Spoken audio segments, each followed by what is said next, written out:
I am George Jackovic alongside the champions like every day, Paulie Malignaggi with the fresh cut, Chris Algieri looking ready. These guys are going to call some fights tonight. It's Wednesday night when we're taping this. We got the Wednesday night fights. Guys, this is Deep Waters. We are talking about the pound-for-pound best fighter in the sport, the consensus best fighter in sport, Terence Crawford, and what his future is going to be. Paulie, to catch people up, obviously we know Terence knocked out Spence last July. He was stripped of his IBF belt in November. Spence has cataract surgery in January. It seems like that fight's over. Right now, Paulie, Terence Crawford is in the gym. He's posting that he's in the gym, as you see right here, but he's got no dance partners right now. So he's a very frustrated fighter. It's 2024, Paulie. He's the best fighter in the world. Are we going to see this guy back in the ring? I mean, we should. I don't think time is on his side as far as aging is concerned. He keeps defying the age, so to speak, so far. But you know, it has a way of sneaking up on you, especially if you're not active. So, and I know Terence, if it was up to him, he'd be active constantly. It's just, of course, you know, you need the dance partners, and you've set a certain standard, a certain precedence for your value, and you know, going below that value, you know, sets a bad precedent for going forward, you know? So it's very, very difficult to both manage the negotiating table and manage your schedule when you're in a situation like this, where he's so good. And at this point, his name is so big that it's got to match up both at the negotiating table and as far as being in the ring. I think if it didn't hurt his negotiating power going forward, I think Terence would just fight. You know, he would fight anybody. He would maybe fight Jaron Ennis. He would fight anybody. But the problem is, yeah, I think he's worried that if he fights an Ennis, then it'll hurt his negotiating ability going forward, because people will say, well, you took that less money to fight that guy. Well, we should pay you this less money this time. And that's the problem with dealing with the negotiating table.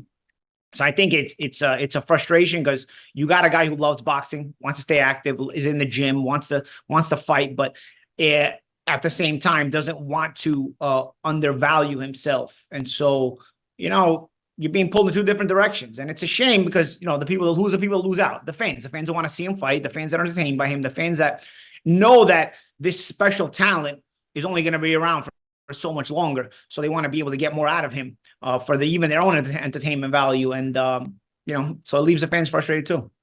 Yeah, Chris, if you follow Terrence's social media, he's clearly frustrated.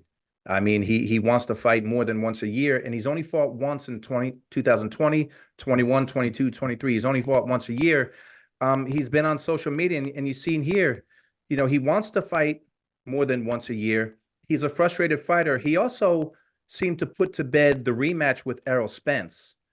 He posted that it seems like his rematch with Spence is not going to happen. We haven't heard anything officially about that, but right here, you know, he wishes him well. So it seems like that rematch is not going to happen. Spence just had the cataract surgery. But what is your take with Errol Spence and, I'm sorry, with Terence Crawford and what his future is?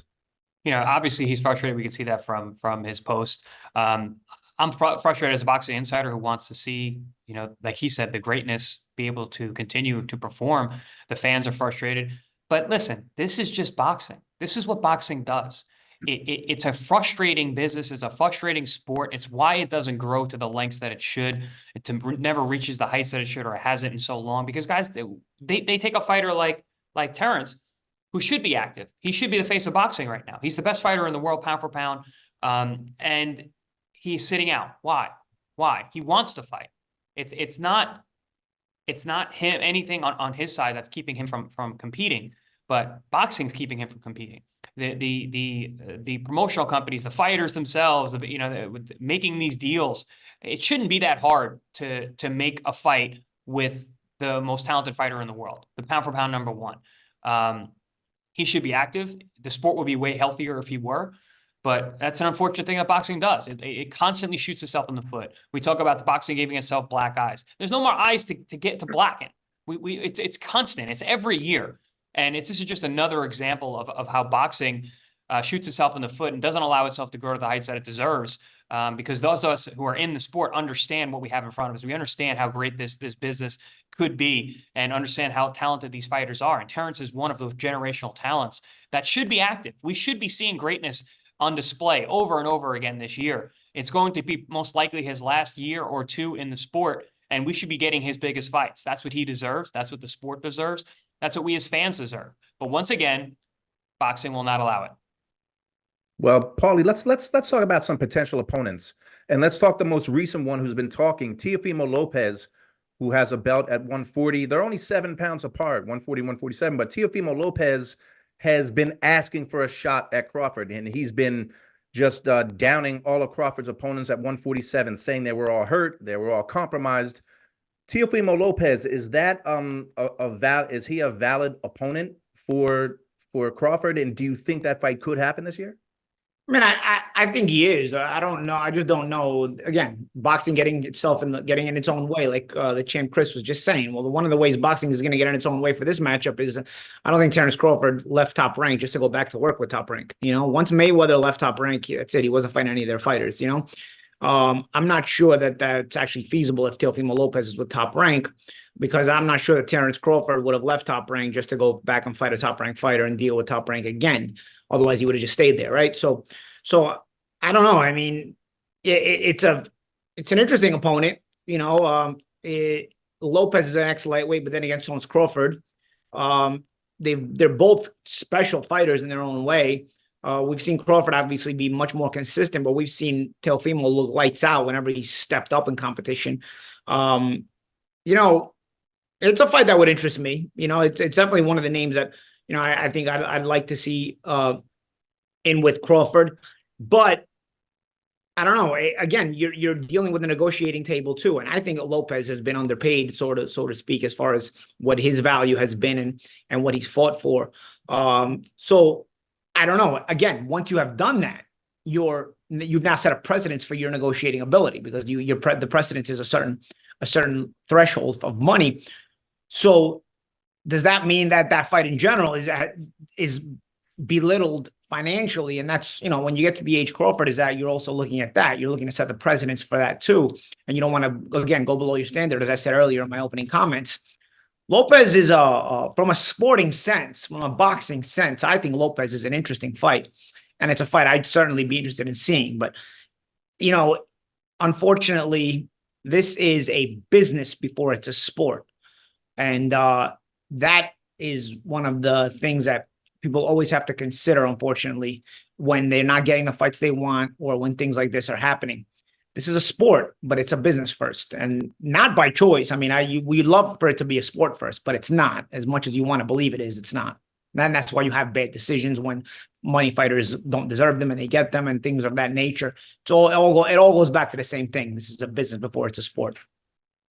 Well, Chris, think of it as a sport. Teofimo Lopez, if he were to match up with Terence Crawford, can he hang with him? I mean, Terence Crawford, you know, no slight to Teofimo, but Terence Crawford is a special fighter. Teofimo is too, but that's a tough matchup for Lopez.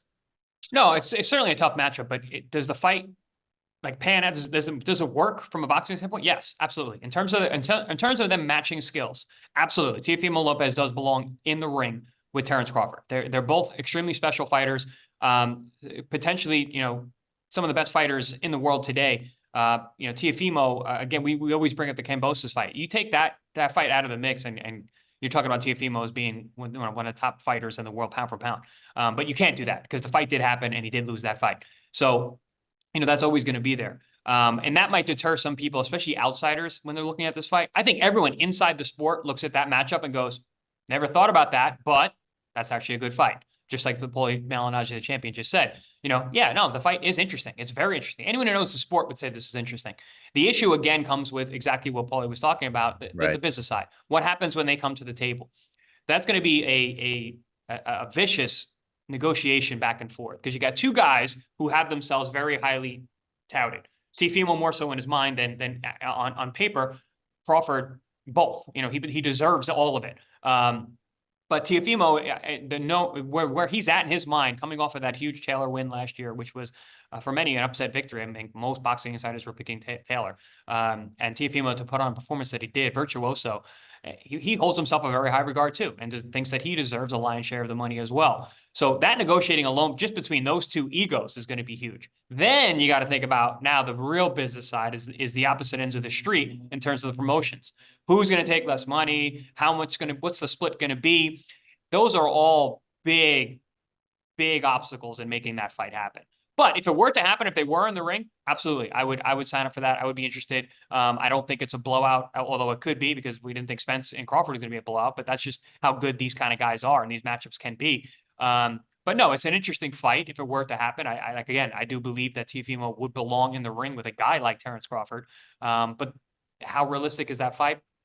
I don't know. And not just because of negotiating, but also, is that going to garner enough money for what Terence Crawford truly deserves at this point of his career?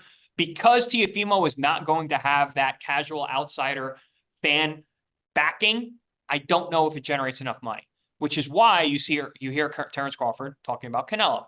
That would get enough eyes and enough dollars behind it that both men would make a ton of money. A lot of casual outside fans would come to the sport because it's two gigantic names. And there'd be a lion's share, there would be a treasure trove of money for these guys to split, which they deserve. And I think that's why you see him chasing that. And that's also why we talked about Ennis. Terence doesn't want to tangle with Ennis because the money's not there. Let's be realistic. Yeah, that fight interests me too from a boxing standpoint. Absolutely, that fight interests me. But Terence doesn't want that fight, or doesn't think he should take that fight because of the money involved. And I think Teofimo might fall into that same category.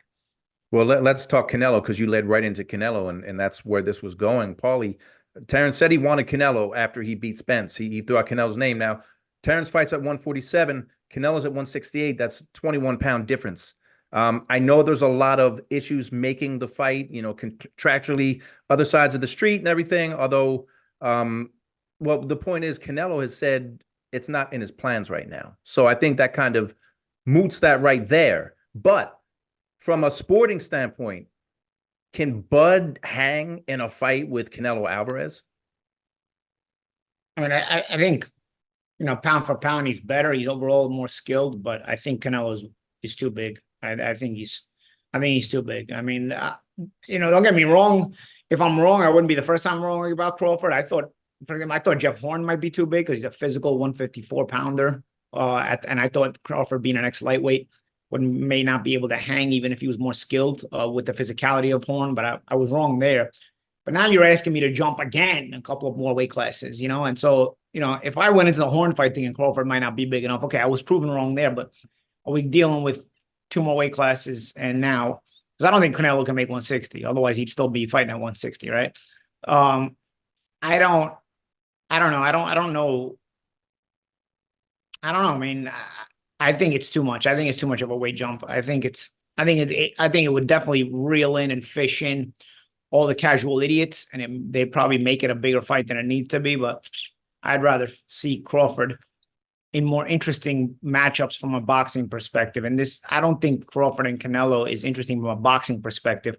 I think it's interesting from an idiot casual perspective. And being that I'm not an idiot casual, and being that most people here, although there are Canelo blowhards here, well, I will admit that anything Canelo does, is Canelo could take a shit on their lawn and then they clap for him, those kind of people. But in reality, I don't find it very interesting. I'd rather. But Bud called for it. Bud is the one who called for it, remember? But bro, remember this too. If we're going to remember anything, we're going to remember that Canelo has both Morrell and Benavidez in his weight class. And if he goes and fights Canelo, and if he goes and fights Crawford, it will look bad. It will look bad. Again, don't get me wrong. They're letting Canelo shit on your lawn and clapping for him, brigade. They'll still clap for it no matter what. But in reality, when you're dealing with real life, if he fights Crawford, and I think that's why he also said it's not in his plans, it would look bad when you got Benavidez and Morrell in your weight class who are flying right now, flying and deserve a title shot, flying. Well, Chris, that the Canelo fight seems to be far-fetched, but let's talk about realistic fights. Tim Tszyu is at 154, and Tim Tszyu seems like he'll fight anyone. You still have Boots Ennis. I know that it's not the mega money fight, but he's in the gym. We posted something on Instagram where he's in the gym training, which is his lifestyle. What's realistic for him, Chris? So, I'm going to go to something that Terence said. He said it on social media. I think it was on X. He said that, I might just go for one more fight, give the fans one more, and then call it a career. That seems more and more likely. And I made a prediction on my podcast, Inside Boxing Live, that this year would be the year that we would see the end of the career of Terence Crawford, and that he would retire undefeated. I could see him going, you know what? I'll do one for the fans, and he takes a Boots Ennis fight. Or I think the smarter move would be to go after Tim Tszyu. As good as Tim is, and obviously he's bigger as a 154, he does have a title, but he hasn't seen that kind of stage or star in front of him yet. So I think Terence has an opportunity there based on not only his amazing skills, but his experience, that he would have the advantage over a guy like Tim Tszyu. He goes up to 54, wins a title at 54 against the undefeated Tim Tszyu, hands him his first loss, and then walks off into the sunset. I don't really know how much more you could do about that. Now we're looking at, what is that, his fifth weight class? Fifth weight class? Fourth weight class? 35, 40, 47, 54? Fourth weight class, being a world champion. Yep. Two of them undisputed, unified. I mean, that's just another feather in the cap, in a cap that's running out of holes. I mean, the guy has done so much in his career. What else can you really do? And it's almost like he's getting pushed out of the sport at this point because he can't get these big fights. He can't get the fights that he wants. But I think the Tim Tszyu fight, and that's what I've been calling for a little bit, I think that one makes a lot of sense for a lot of different reasons. Listen, unfortunately, he might have to travel, goes over to Australia, makes a little bit more money. I don't know. That one is probably the fight that, aside from it being a smart move on, I think on Terence's, point in terms of, his legacy, it's a fight that interests me. I think Tim Tszyu is really good. I like that fight. But who knows? I mean, Terence is at this point, he is the captain of his own ship, and he can do a lot of what he wants to do. But he's being blocked from a lot of passages at this point. So not really sure where he's going to go. But for me, I like the Tim Tszyu route. How would you guys see that Tim Tszyu fight playing out, Paulie?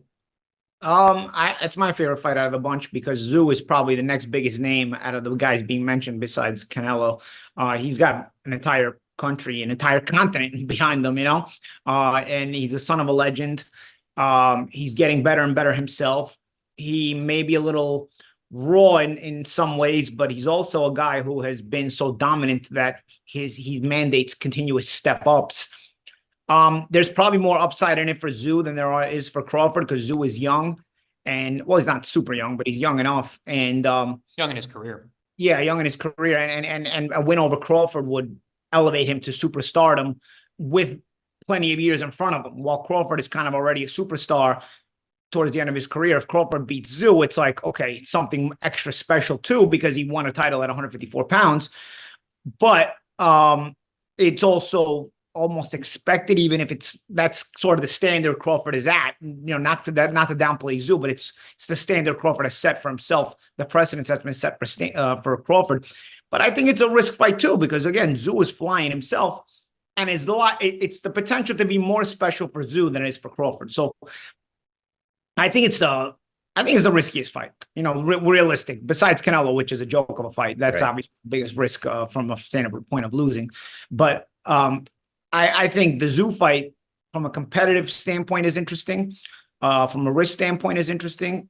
From a name player is interesting. Maybe Tszyu doesn't have the big name here in the U.S., but like the champ Chris said, in Australia, he's big and you make more money going down there. Mm-hmm. It's an interesting fight. It's an interesting fight because I'd also want to see if Crawford can get up. If it's your last fight and it's your last fight, it's a little bit less motivation, man, because it's like when you're in there, you're like, there's nothing to look forward to on the end of it. There's no reason to keep winning, knowing you're going to set something bigger up on the end of it, So are you going to stay motivated if your back is to the wall? Is Tszyu good enough to put Crawford's back to the wall? Is Tszyu good enough to, he might be strong. He's difficult. It's a fight that interests me. To me, it's the most interesting fight. You'd favor Crawford, but these kind of storylines where guys develop into stars, beating the former star, it's also set up for Tszyu to be able to do that if he wins that fight because there is star power in Tszyu. There's a lot of star power in Tszyu. So the potential is there for him to grab it in the Crawford fight. It would be a big fight. Obviously, like I said, a bigger fight for Tszyu. Out of the ones that are left for for Crawford, I think it's the biggest one in terms of the interest it could garner from mainstream boxing in that way. Again, aside from the Canelo, the whole casual perspective of the Canelo fight.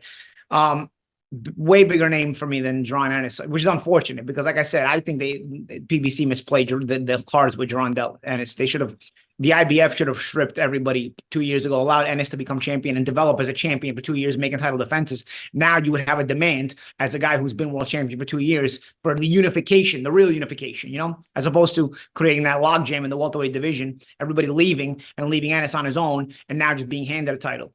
So because of the way I think they misplayed Jaron Ennis' career outside the ring, I think Tszyu becomes a bigger name. Like I said, an entire country, an entire continent behind him. She's streaking, just as is Ennis, but the Tszyu streaking has created more fanfare. You know what? You guys both brought up Boots and Chris. To me, as a fan, the Boots Ennis fight is the one that I'm most interested in, just because of, he's the young phenom, and Terence is the number one pound for pound of sport. I think it's a fantastic matchup. Although it's unlikely, and I might be in the minority, that's the fight I would really like to see. It doesn't seem like it will happen. You never know. But could Boots, Chris, start with you? Could Boots beat Terence Crawford in 2024 if they fought? Well, first of all, I'm going to say that's probably the least likely matchup that we're going to see. I think even less than Canelo. I think the Canelo fight would garner enough money on both ends that it can actually make it happen. Money can make everything happen. The Boots fight is a very dangerous fight. So it is, Boots' style. He's just a difficult guy. He's very athletic. He's got power in both hands. He's physical. He's big for the weight class. He's young. He puts in the effort. He lives the lifestyle. It's a very, very risky fight. But the biggest risk of Boots is the question mark. We just don't know. And I don't just mean like we don't know how good he is, because we don't, but we don't know how realistic that fight in terms of him being competitive really is. I mean, he can go out there and he could be neck and neck. He could be better. We don't know, just on that night. But he could go out there and just not have the tools and not have the experience. Experience goes a long way, guys. I know you see a style, you see how someone fights, you go, man, this guy's awesome. But at the upper elite level, it's a different world. You're swimming in a different pond. You're swimming in the ocean now. And, being the big fish in the smaller body of water is one thing. But when you step up to the levels of the elite, the pound for pound guys who are literally going to be Hall of Fame greats, first ballot Hall of Famers, like a guy like Terence Crawford, it's different. Look at the Spence Crawford fight. We're all excited about how competitive that fight could have been. Boom. You got a guy like Terence who's as good as he is and has all the gifts that he has. I don't know. So the question mark in that fight is, on paper, you look at that and like, man, this guy could really fight. I really want to see that fight, like you said, George. But I'm not sure. There's too many question marks for me about Boots Ennis. I see how good he is, but it's different when you're in there with the big fish. And I wish, like you said, Paulie, I wish he was been able to be developed as a champion to get those fights. If he had gotten that Stanionis fight and he had won, if he had fought Keith Thurman and won, then I'm like, oof, this Terence Crawford fight with Boots Ennis he would have got those fights had he had the title. Those would have become more realistic because you're able to pull in more top opponents once you hold the world championship that you can put on the line. And on top of that, not only with the skill and the experience going about, then the money would be there too. Then the fight with Crawford would actually make sense monetarily, and it could make the fight happen. When you start thinking about, bro, it's been criminal what's been done with Ennis' career, man. It's freaking crazy. Both these guys. Terence Crawford, thank God he made it. But but Terence in some way has himself to blame because he re-signed with Top Rank. You know what I'm saying? He re-signed with Top Rank. He could have got a lot of the bigger fights before, but he knew what side of the street all the welterweights were at. He stayed with Top Rank. He re-signed with Top Rank, and then he had created a lawsuit against Top Rank later after re-signing with Top Rank. So, he did play the long game. In some ways, you also got to make your bed and sleep in it too. I mean, but Jaron is, he's been with these guys his whole career with PBC, and I feel like there's got to be a gratitude. There's a gratitude from the fighter to the promoter when they do right by him, but there's also got to be that gratitude has to be reciprocated. You got to do right by your fighter too. And it's like the whole wait your turn type of thing. Look what happens. They made Jaron wait his turn. Now there's nobody's turn because now there's nothing left. And that it is when you look at the skill and the potential this guy had, that's why, again, the Tszyu fight becomes bigger for me, because the people handling Tszyu's career, they made him a bigger name. They made him a bigger star. Even if it's in Australia, you created a demand. Also, being the son of a legend helps. Ennis, again, man, when you're able to pull bigger names when you're be given a world title, the IBF will strip you when they need to. As soon as Crawford won the title, they stripped him. So it's not like the IBF couldn't strip Spence before, but they were all waiting to make this unification fight. They created a log jam. Dude, I mean, it's frustrating, man. When I think of what they've done with Ennis, it's frustrating, dude, because now this guy can get the bigger fight. Listen, I know what you're saying about the Top Rank and the re-signing, but Terence was fighting in obscurity way before any of that. He had to go over to England to go fight to get his first world title. He fought a lot of those fights. Why are you resigning with the team that did that? Why are you resigning with that team? Guys, you doing that before that, but it worked out. It worked out. We're gonna wrap this up. But then what I'm saying is, you can't really put all the criminal stuff into there, because you got to make that choice who you sign with. We're gonna wrap this up. I'm holding out hope as a fan because Crawford still got belts at 147, so maybe it'll happen. I think the bottom line is what we're all speaking about. As boxing fans, we want to see the best fighter in the world fight in 2024. So will it happen? Who will it happen against? We'll see. It's only January. Listen, make sure you download the app, because you see these two champions talk every day about boxing. Hall of Famers and champions talking about boxing every day. Download the free app wherever you get apps. ProBox TV is your boxing channel. Ladies and gentlemen, this is ProBox TV, your boxing channel. Thanks for watching us here on YouTube. Don't forget to subscribe, like, and comment on YouTube, Facebook, Instagram, and Twitter. Download the ProBox TV app where apps are available, and for live fights and so much more, visit us at ProBoxTV.com.